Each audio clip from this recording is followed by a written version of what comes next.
This is Bill Crespo with Path2PRO Coaching, and got a really good past client, friend of mine, coach with me now, Sandy Borman. Sandy, how are you?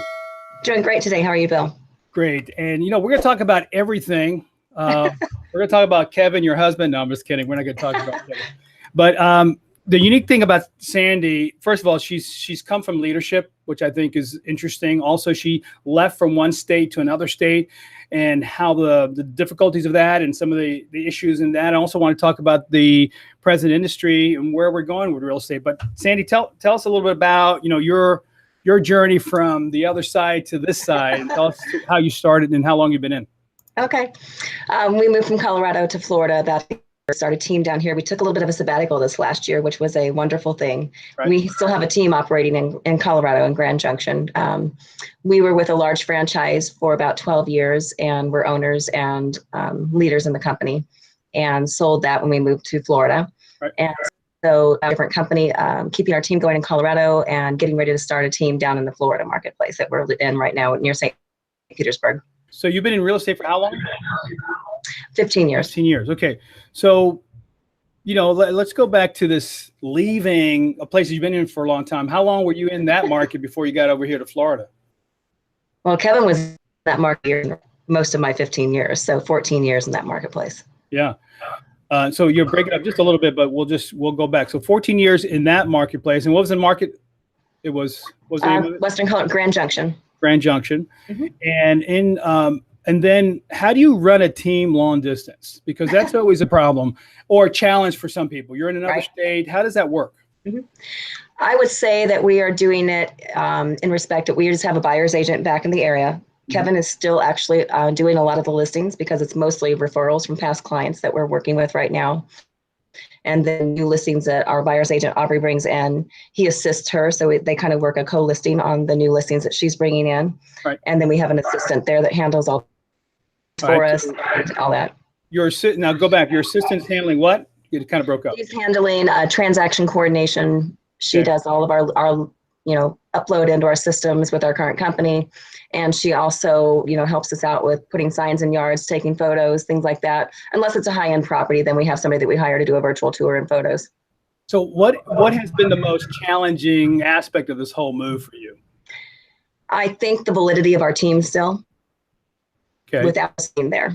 And so I would say we probably didn't do a great job making the move down here and actually notifying our database of exactly the transitions that we were making, because we weren't sure that we were going to stay in this marketplace.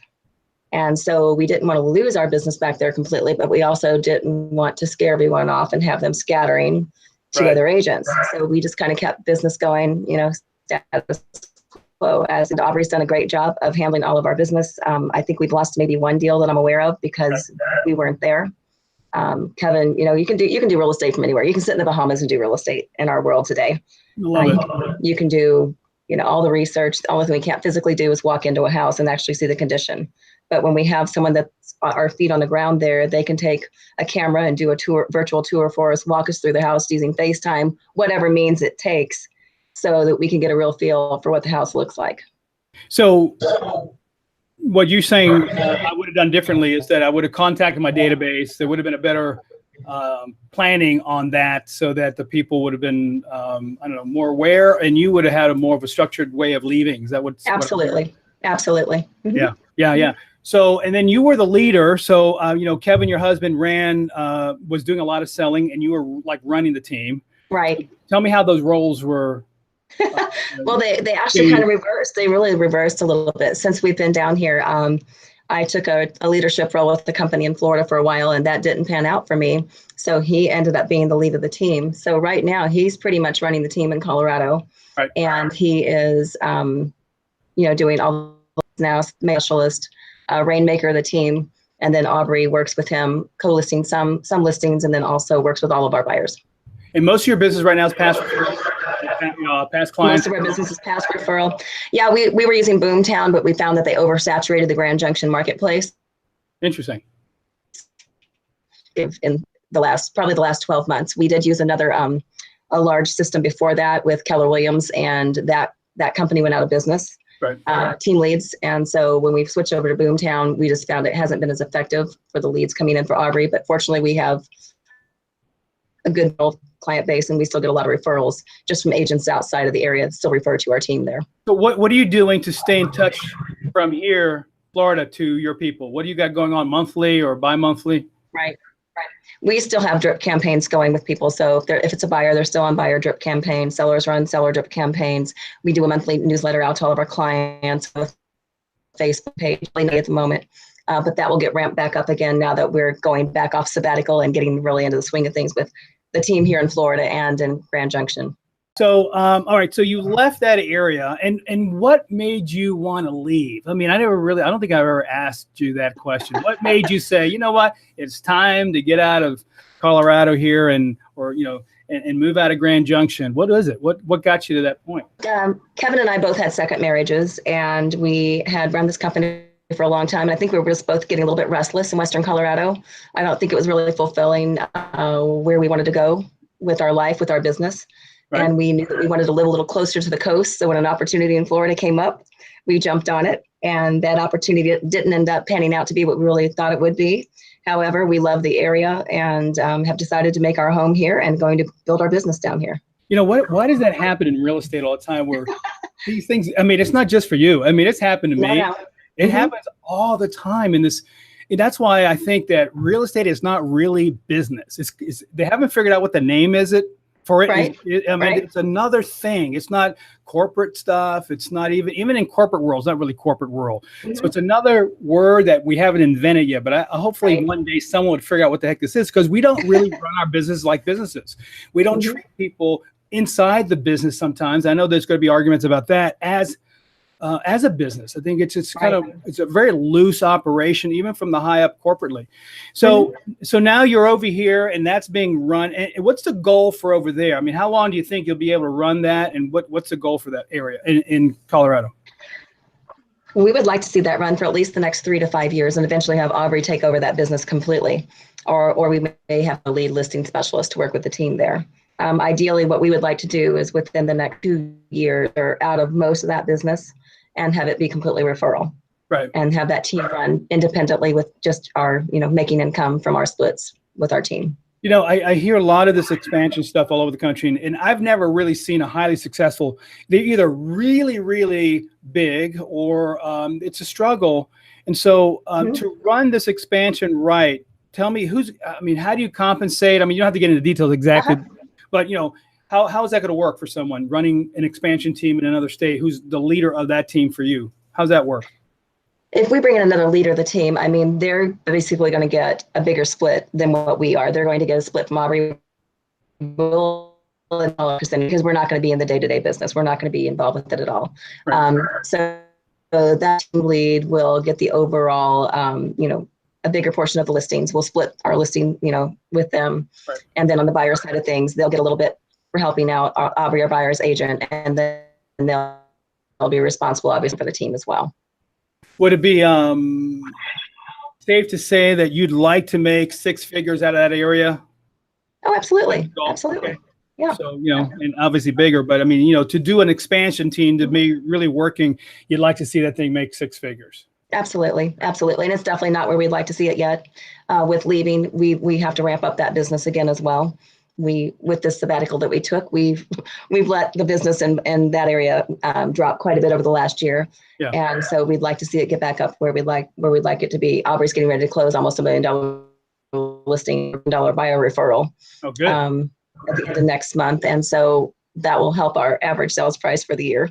And she's been very active and averaging, at least usually 3 to 4 deals a month, which is fabulous. What have you seen change so much in the 15 years you've been in? Because you've been in leadership, you ran an office out there. I actually went out there and got to see that whole location out there. Right. Never got picked up by the taxi at the airport, but that's another story. I kept calling, no one came up. And what do you see has changed in the past 15 years for you? I think technology is the name of the game now. That's what their focus is now. C21's rebranded. Keller Williams is coming out with new technology. We're with EXP. EXP is always evolving and changing and bringing out more technology. And so even I think with Remax Coldwell Banker, everyone's focusing on tech right now.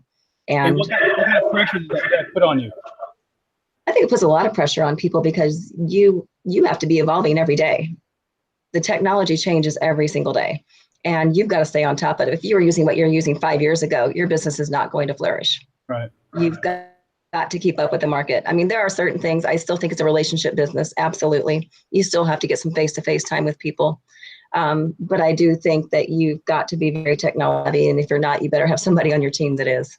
Right. So that's a good point. If you're not into it, someone else better be into it, or you're paying for service. And it's getting very expensive for these services too. I'm noticing to run your stuff. And I think that the ad buys are getting expensive, and then the person who's helping you is getting expensive unless you train someone inside, which is interesting. So now you're here. So that's going on. You want to grow that, use technology, build the database, get a nice leader in place. From you being in leadership, what is the quality of what you're looking for in a leader in that marketplace? Because they're really, you're letting that thing go, but what are you looking for in that individual to take over, personality-wise? Personality-wise, someone that has the same, I think, core values and ethics that we do. That's hugely important to us. Obviously, we want someone aggressive in there that's going to be able to grow the business and keep it at least running at the level we'd like to see. But it's got to be somebody that has the same values that's going to treat our clients the same way that we treat our clients. Are they going to hire too underneath them? And I'm sorry? They're going to hire people underneath them? If the need to grow the team is there, absolutely. All right, so they're going to do that. Okay, so now we left there. Now we're in Florida, and so and you left an area to come to Florida to work. What's the game plan here for you in Florida? What was the first couple of things you had to do to get set up in a whole new area to feel that this thing was going the right direction? Well, first of all, I never got licensed when I moved down here because I was in management. Got it. So getting licensed in a new state, Florida is not reciprocal for very many other states. Right. And so I am just in the process of getting licensed. Kevin's licensed already. And so we are thinking that by November 1st, we should be up in operation. We're going to shoot some videos. The one thing that I know that I've got to start doing more in my business that you have egged me on about that I've not done a lot of. Wait, you cut out when you said that. Say that one again. So say that again. I need to start doing some video in my business. You have encouraged me a lot over the last few years to do more of it, and I've not done nearly enough. So we're going to start working on more video in our business. Obviously, we're going to have to put a whole marketing plan in place here for Florida because we don't know that many people. We have to get out. I'm involved with the chamber now. My husband's, getting involved with some networking groups. I'm president of a local Kiwanis club now. And so getting involved with some events in the area. And, it's who you know in this business. You can do a lot from the computer, but it's still a relationship business. You've got to get out and meet people. So how do you, so you've got this plan and you're going to layer in this plan. So you're almost back to like feeling like a brand new agent. Oh, absolutely. I feel like I'm back to square one. Yeah, it's kind of funny. It actually is an awkward feeling when you're so confident in that other state. Now you're here going, okay, what do we do? Here was the good news, I think. And unfortunately, again, we have a weird industry, is that the lack of really true performance in this industry, where someone could come in, if they just really are just a little bit better, they can actually really do a lot better. So, like the other interview that we had, Sandy Williams, who's down there too, who left the East Coast to go to the West Coast of Florida, just started going because there was a lack of really true working hard ethic. I don't think it's just Florida. It's almost like Hawaiian type of, hey, laid back kind of thing. But in most markets, it's like that. Have you found that to be the same around where you're working? Very much so, especially out at the beaches here. Different lifestyle. People work when they feel like working. Most people do not go in the office, and work 8 to 5 every day, or even if they work from home, they don't have a very good work ethic. Right. There are some. I have met some very, very great professional realtors down here, but I would say that's not the norm. Right. And if you can really get out and work the market hard, I think we can do very well here. So let's talk about how that works. So you're coming into a brand new market. You want to really explode in production. And so where would you go? What's the first line of attack for you in this new market? I think for us, we've probably met, I don't know, 400 or 500 people now. And so I know for us, getting out, doing the one-on-ones, making our 2 or 3 hours of lead gen calls, following up with people, doing the one-on-ones. We're going to have to do some SEO websites. We're going to have to pay for some lead gen coming in to start with, just because we don't have that immediate referral database in this area yet. Right. And then, of course, reaching out to my referral network across the country, letting them know that we're also selling in this marketplace now. Okay, so who's in charge of prospecting? We're both going to be doing prospecting. I'm probably going to be more of the relationship side of things with referral realtors and putting people in the database, getting things up and going here. Evan's probably going to still be doing more of the listing side of things. He'll be looking for listing prospecting.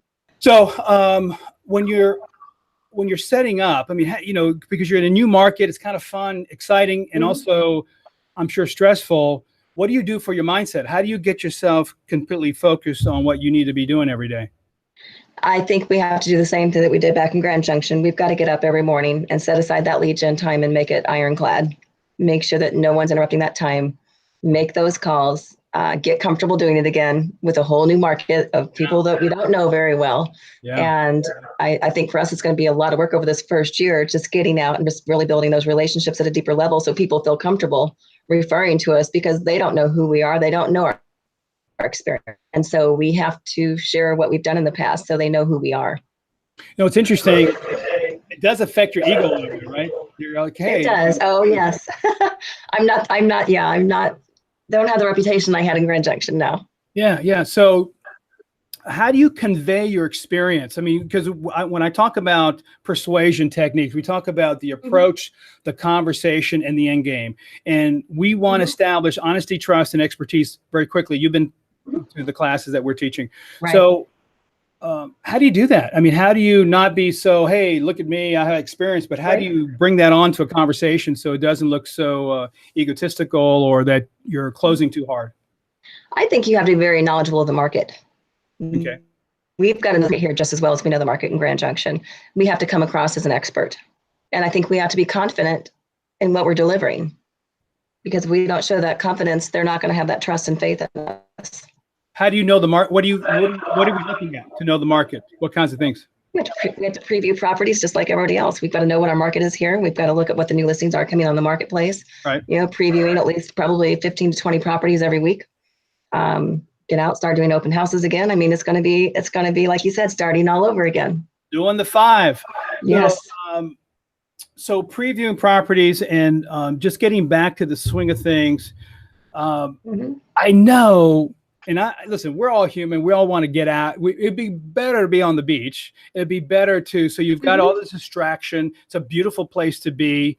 How do you get back on track? Because everybody they all have the same issues: consistency, shiny objects, all this stuff. What do you do to keep yourself completely focused?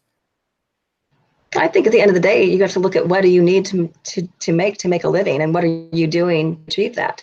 And if you look at that every single morning, like, all right, if I'm going this month, what do I need to do to eat? What do I need to do to make my house payment? What do I need to do to put my investments in place? You've got to know your numbers. Because it's interesting you say that, because we tend to forget. I mean, if we were working for a company, someone, manager, or some person will be the accountable person. Right. We're on our own. And that really hurts us.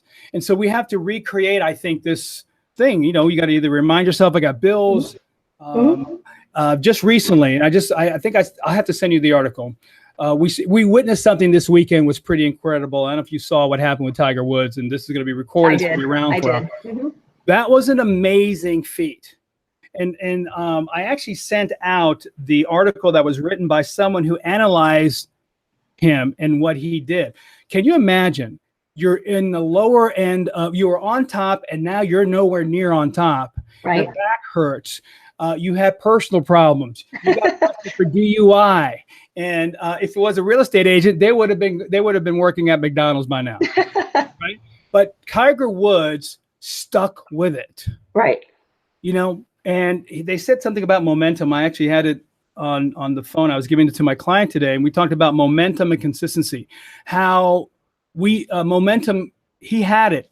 And it was interesting. He was almost starting to cry because I saw him take that last shot. It went in the bunker, which wasn't, it's like making a call. You're doing really well. You're getting listened. All of a sudden, you 3 calls you get hung up on, and you're going, wow, you know, this is not what I like. And all of a sudden, he stuck with it. He was in the bunker, hit it, 2 shots, I think it was, into the hole, and he was relaxed. I think what we don't have in real estate is that relaxed moment.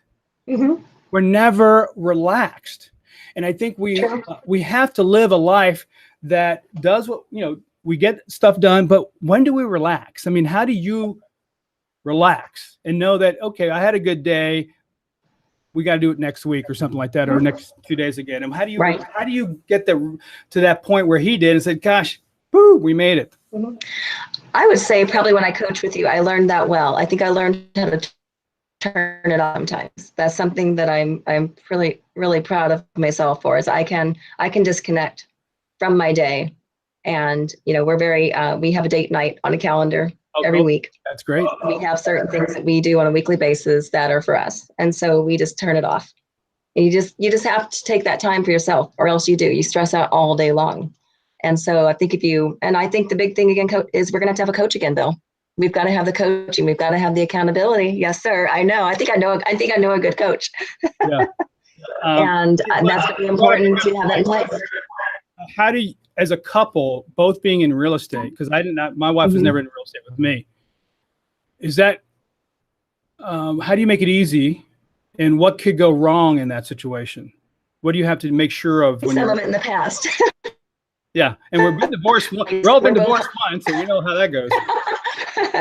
Yeah, we have to have very distinct things that we're doing, and we have to have those conversations.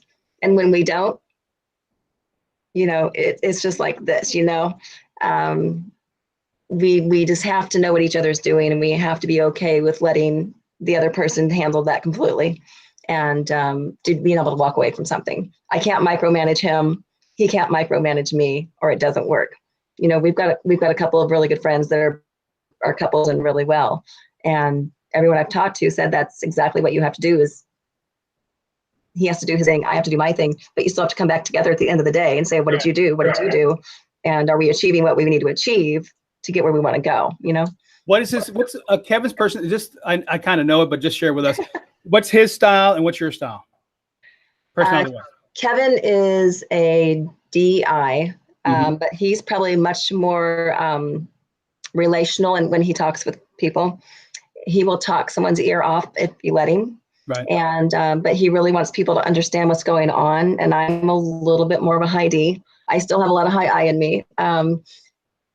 However, to the point a little more quickly and move along. And so we work a little differently. I get a little frustrated sometimes because I need things to move along, and he's still at the point of making someone understand something. So even going out on a listing presentation together is interesting because we have to do about, or I'll have to stop him and say, hey, I think they're understanding that. Let's move on to this.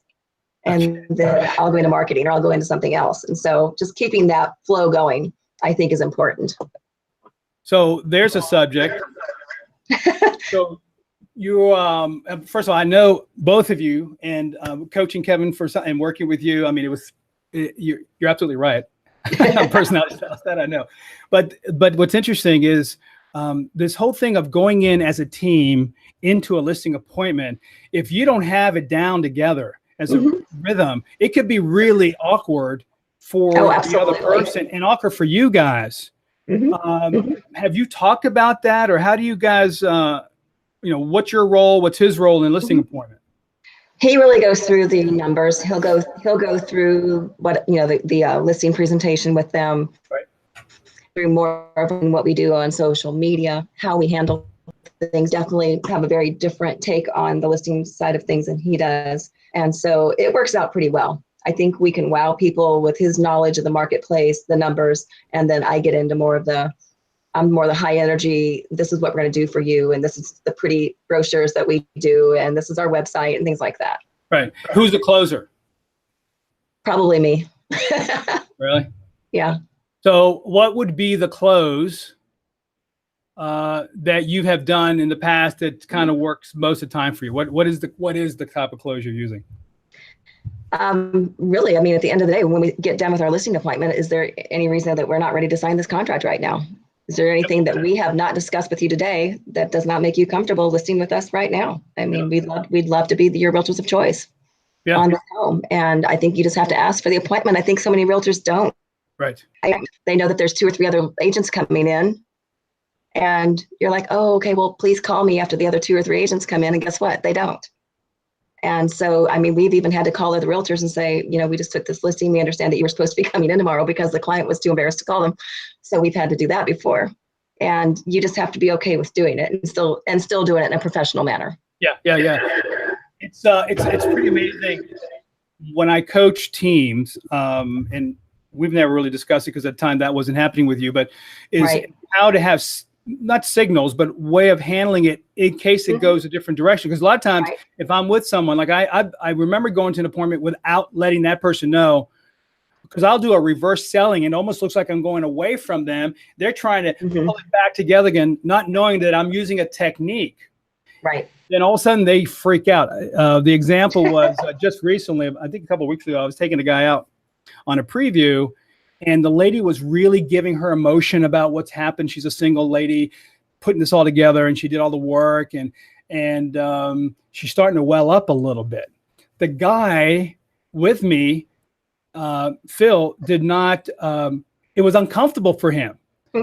So you don't want to when someone gives you emotion, you don't want to derail that. Let it all come out, and that builds a better bond. But he goes, hey, did you draw that picture over there? Because he was so getting a little uncomfortable with the emotion. And I think we have to know that when we take someone to that place, I think it's a privilege from a sales perspective or consultant advisor that they allow that emotion to come out. And then that one line is, tell me more about that. Tell me more about that. And then they may cry. So, but if you don't have your signals, like my parents when they were playing canasta years ago when I was a kid, signals, my dad would just do whatever he did to make sure they had those signals. Do you have anything like that with you and Kevin? It's more of a nudge it's probably more of a nudge with my foot on his leg and just saying, it's time to move on, or I think they're ready to sign right now. I don't think you have to go on anymore about something because I think they're ready to go. Is that why Kevin wears pads around his ankles? It is. When he's going business. All right. So here we are. So you guys are building this business up. And how do you go between states? I'm just curious. How much time do you put here? How much time do you put over there? And do you pull back? How do you do that? How do you do that? Well, because we really hadn't had business in here, he's still doing primarily business in Colorado. And so now he's going to set aside a couple days a week that he works on Colorado business and probably 3 days a week that he works on Florida business. And obviously he's going to have a time every day that he checks in with our assistant back there and with our buyer's agent as needed.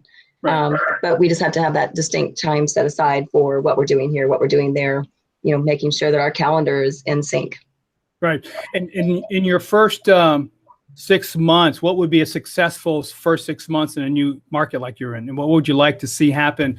I would say it's the first 6 months. I would say if we can get up to 10 active listings and, close 4 to 5 million, that would be fabulous because the average sales price here is a lot higher than it was in Colorado. And it's going to take a few months to get our feet wet and to get that confidence built with the people that we're meeting that, yes, they want to refer business to us. Right. So 10 listings. And where would those come from, do you think? Where would those 10 come from? Well, we've already gotten a couple of referrals. So we're just getting ready to list a property this week that was a referral from another agent on the other side of the state. Oh, wow. And so I'm going to bet probably 50% of that business will be referral based. And then I would say a lot of it's just going to be, cold calling. We're going to start using some of the systems again, cold calling expireds for sale by owners, just because, they're ready to sell. Yeah. And that's the fastest way to get new business. So, all right. So now I know every company has their own stuff, but getting the listing now, how often are you calling your people? What's the kind of servicing process you're going to have for them? Because we have over there, but how are you going to do it here? We're just going to use exactly the same sheet that we had for our team in Grand Junction. I mean, we've got our processes down. We have a checklist that our assistant uses for everything that we do. Weekly follow-up call with clients scheduled on the day that they want to have the call on. and communicate. Have a few questions that we have to ask to get them in the system. And, just to follow up on showings, things like that. It's a little different down here in Florida because we had a showing service for office back in Colorado. And down here, they're not so popular. And so it's going to be a little different way of doing business here. And it's going to be a little more hands-on, but may not be a bad thing. So you are in leadership. You think you're going to grow a team here? I mean, first of all, Sandy's going to be doing some coaching with us on the leadership side and helping with agents. Training, right? But in training. And so are you thinking you want to go back to that kind of model again? What are you thinking? I think that because I have a luxury designation and a certified international property specialist designation, I would like to probably stick more to those clients and probably bring in another buyer's agent down here to work with buyers as we grow the team and get our listings up to where we'd like to see it. I mean, eventually, obviously, we need probably be at about 20 listings. Okay. And then and then you'll be you. And how many other people do you think besides you and Kevin, and how many others? The other teams, I don't have the desire to grow a 20-person team. That's just not who I am. With doing the coaching and the training, I don't know if I'd go there, but I would like to see us have an assistant down here, another buyer's agent, and that will free me up to be able to do a lot of the other things that I still want to do. You just said something to me, and I never asked this question to anyone, I don't think, but you come from a different perspective. What does someone look for in a coach? You've had coaches, good, bad, and different. We've had them. And what, in your mind, what is someone looking for in a coach, or what they should be looking for in a coach, I should say? Well, I think number one in a coach is accountability. And I think you've got to click with that coach. I think so many people get into coaching, and you've seen it with some of the companies we've been in the past. They get assigned a coach and they don't like the coach, or they just don't get along well. And guess what? Their business doesn't go up. They see no difference in the results of what they're doing every day. Right. But because they didn't know to ask for a different coach or someone that they really are melding with, they think coaching doesn't work. And so you've got to have a great relationship with the coach that you're working with. You've got to be okay with them with the accountability level. And I think they have to know how to hold you accountable. Right. You have to know what makes you tick. Because if you don't know what makes that person tick, that being resentful of what you're doing with them, I think, in the long run. And so I think those are some of the most important things. And I think knowledge base. Have they done it before? Mm-hmm. What's their background? What's their experience? Because if they have zero background in selling, regardless of what most people might think, I think it's hard just to coach a real estate agent if you've not been out in the field doing it. Yeah, I think so too. And you said something about relationships. I've heard from many clients that were with other companies or other coaching that they got too friendly and the conversations were just too social. Mm-hmm. Do you have to draw a line at certain points? So if you want that accountability, I mean, it'd be great that you're friends, but that time with that coach is all about business building. Don't you agree? Right. I agree. And I also think that you have to open up that coaching call or conversation with what's going on in life. Is there anything we need to talk about? Because there are some days that somebody just needs. However, at the end of the day, if they're paying you $1,000 a month for coaching or $1,500, whatever that amount is, they want to see results. And if you're their best friend and just patting them on the back every week saying it's okay, you'll do better next week, they're never going to see those results. And, you're not going to get any more referrals from that person on coaching either. Yeah. And, I think it's very, very difficult to take a style of coaching that's good for a client and spread it over a whole bunch of different coaches. I mean, that whole skill of coaching is hard. And again, I work with some of the big companies, so I know it's just, in the beginning, I probably stunk too until I realized, because I got thrown into a lot of clients when I worked with the bigger companies in the beginning and not knowing how to handle them. But now after 20 some years of doing this, you know the responsibility you have for that person's success. The financial issues that they may have, and the family issues they're having, on the verge of divorce. I remember one of my first calls, I don't know if I ever told you this, was a guy was going to commit suicide. Oh, wow. Did not know that, no. I mean, I said, I didn't sign up for this. And it ended up being that he was trying to get a hold of me. And I go, oh my gosh, and yes, my wife, I'm on this call. And luckily someone came in the door because I was holding him on the door, on the call for a while, trying to just have conversation. It was just really a bad day. Unfortunately, his wife had an affair with this person that so it was bad. But I think you made a good point. Life is involved in coaching. We don't want to spend the whole half hour on the life issues, but life affects our performance. I mean, that's what's weird about our business. I mean, kids, husbands, wives, dogs, cats, whatever, get involved. But the hardest part about us is that we still have to perform no matter what. And that is the challenge. How do you perform when everything else is not there going the right direction? You moved into a new place. So you're almost self-motivating. Right. Instead of self-medicating. And some people do self-medicate to self-motivate. I find that usually doesn't work real well when you're trying to self-motivate though. Yeah. Doesn't work really well. So I guess what I want to end with today is just to say the market seems to have been shifting a little bit. I see that happening. What should an agent do when they start to see their numbers not being as consistent? Any recommendations, anything that you've seen, whether you've coached it in Grand Junction or what you see here, what do you think the first couple of things someone should do when they start seeing, numbers are getting a little tight? Well, first of all, they need to go back and look at themselves and are they really doing lead gen consistently on a daily basis? Because that's typically what it is. They get so busy with what's going on. They have those peaks and valleys and their business doesn't stay consistent. Right. So if they don't time block that time every single day for lead gen, they will not have consistent business. And yes, when you have a market change, your business is going to go down. So what are you doing differently? What are you going to implement differently into your business that you haven't done before? If you're not calling expireds, maybe you need to start calling expireds. If you're not touching your database on a regular basis and talking to people that you're working with currently and asking for referrals, you need to start doing it. Interesting that you said in the article, I'll send you the article about, what's his name? Tiger. Yeah. He had 4 or 5 different operations. He had to change doctors and get his back right. He changed his club.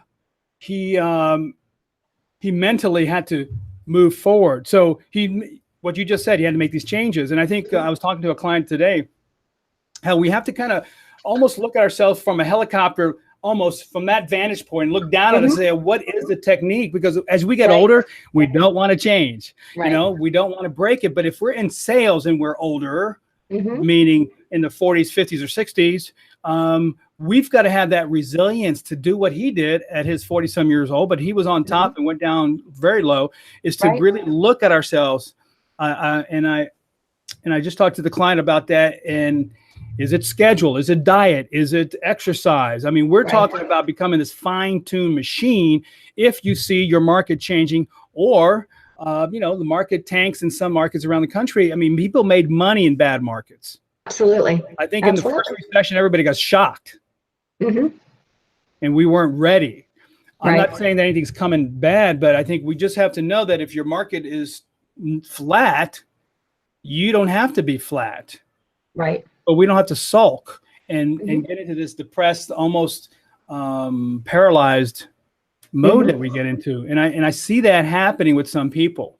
So I think what you just said is the relationship with the coach that can see that in a very, not in a top-down way, not saying, hey, you got to do this, but, just understanding you've got to get out of this thing. Right. I think in the old days, remember, they were just yelling. Absolutely. They were just, I think that's not right. I just think that that's not the way to approach some human being who's just like you and me, have our own issues. But if we need to fine tune, instead of going on a post pattern, we got to go down and out, or, we've got to change our foot stance. If we're athletes, now we have to say what scripts you're using, because everybody's using the same daggone scripts. Right. We've talked about that. Yeah, changing up your script a little bit now, so it's more relational. So, but still close. So it's relational, but you still got to move them. And because I think when you go into a meeting, you yourself, because I know you come across with authority and influence. So we have to teach influence and authority to people instantly when they walk in something, because you can just say, so, hey, what do you think we ought to do? because you come across with this persuasion of influence and authority. That's really the secret weapon. If we can teach people to do that more often. So I'm glad that we're working together, because we talked about this a long time ago. Remember when I stayed at the restaurant in Grand Junction, and here we are, not knowing that you'll be here in the East Coast at this time, or in Florida. Last thing I always ask them, what is the best book you've read for yourself that's helped you over the years that you think has really been significant to help the insides, not just the structure of a business, but to help you to really move forward personally? I've got several John Maxwell books, but I went through and got my coaching certification with him last year. And I have to say, when I pick up any of his books, they're so motivational for me. And I think if you can find that person that writes something, speak heart. Right. And I think when you're coming from a side of you, it reflects to the people that you're working with. I really do. And so, gosh, there's so many books. Being a person of influence, the levels of leadership. There's just so many of them that are great with him. Right. Winning with people actually is a great one for sales. And so that's probably the one I would say for sales is probably the best. Winning with People by John Maxwell. Well, that's great.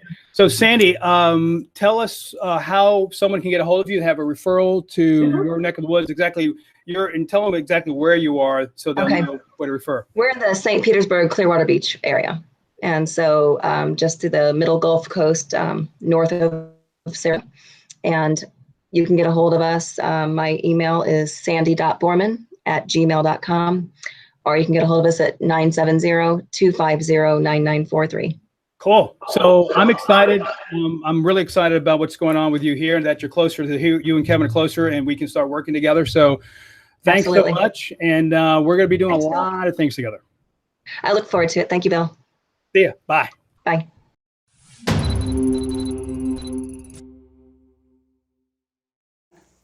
So what'd you think? Were those tips helpful? Can you use them like right now? Would you like some more information on how you could generate, convert, and actually present at a higher level? Or is there anything else you may need that we can help you with and Path2PRO can produce? So do me a favor, in the comments below, right down here, let me know what you need so I can create it for you.